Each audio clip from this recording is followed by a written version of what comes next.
اسے میجر سفر خان نے کیڈٹس ان کا یہ سب سے بہترین کیڈٹ ہے 118 کا، تو اس نے اس کو جنرل رومیل کا خطاب دے دیا اور ساتھ ہی اسفندیار کو سینئر جی سی بنا دیا۔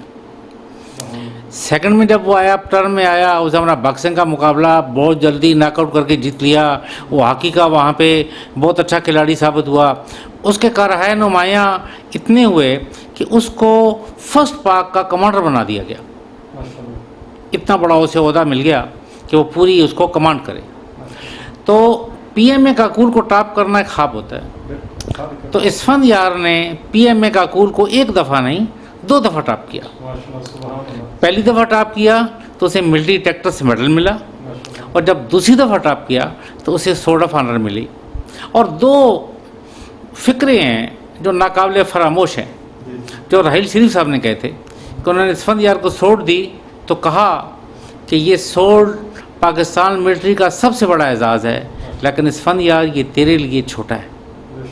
اور پھر انہوں نے کرنل ندیم رحمۃ اللہ سے کہا، جو بعد میں بریگیڈیئر بن گئے، کہ ندیم میرا دل کرتا ہے کہ میں اس لڑکے کو یہاں سے میجر کے رینک لگا کے بھیجوں۔ تو اتنی عزت افزائی جو اس کی ہوئی، اس پہ ہم بھی بہت حیران تھے۔ پھر جب وہ گیا کوئٹہ میں تو اس نے ایک عجیبی بات کی کہ اس نے بتایا کہ جی 2009 میں ہمارے بہت سارے بندے شہید ہو گئے سوات میں، تو پتہ ہی نہیں لگا گولی کدھر سے آئی، تو میں آپ کو ایک ایسا آلہ بنا کے دیتا ہوں جو بتائے گا کہ گولی کدھر سے آئی ہے۔ تو ساروں نے کہا کہ تو سائنسدان ہے جو تو بنا کے دے گا؟ اس نے کہا میں بنا کے دوں گا۔ اور پھر اس نے وہ آلہ بنا کے پاکستان آرمی کو دے دیا، جب پاکستان آرمی کے پاس ہے، کہ وہ بتائے گا کہ گولی کدھر سے آئی ہے۔ پھر اس کے بعد اس کی ڈیوٹی وزیرستان میں ہوئی، تو 81 انکاؤنٹر میں اسفندیار گیا، اور سب سے حیران کن بات یہ ہے کہ ہر دفعہ اللہ تعالیٰ نے اس کو فتح دی۔ اس کے 2 انکاؤنٹر تو بہت یادگار ہیں۔ ایک انکاؤنٹر یہ ہے کہ کھڑا منزا کی ایک پہاڑی تھی، وہاں سے گزرنا تھا، ہماری پاکستان آرمی نے دہشت گردوں پہ حملے کے لیے، تو کور چاہیے تھا، تو اسفندیار ہمیشہ آگے ہی ہوتا تھا، تو اس نے کہا جی کہ میں جاؤں گا کور دینے، تو اپنی 11 بندوں کے ساتھ وہ کور دینے پہنچا۔ صبح وہ رات کو نکلا، صبح پہنچ گئے، تو اسفندیار نے وہاں سب سے پہلے اپنے مورچے قائم کیے، جبکہ باقی جوانوں نے کہا کہ سر مورچوں کی ضرورت نہیں ہے، اس لیے کہ ہم نے تو 11-12 بجے واپس چلے جانا ہے۔ اسفندیار نے کہا نہیں، تو مورچے جب بن گئے تو 11 بھی بج گئے، تو ایک سپاہی تھا سلطان، وہ اسفند کا بہت منہ چڑھا تھا، تو اس نے کہا سر آپ نے ہم سے مورچے بنوا لیے، یہ فیصلہ آباد کا لڑکا تھا، اور اب کیا ہے کہ اب وہ 4FF گزر جائے گی تو مورچے یہیں کہ یہیں رہ جائیں گے۔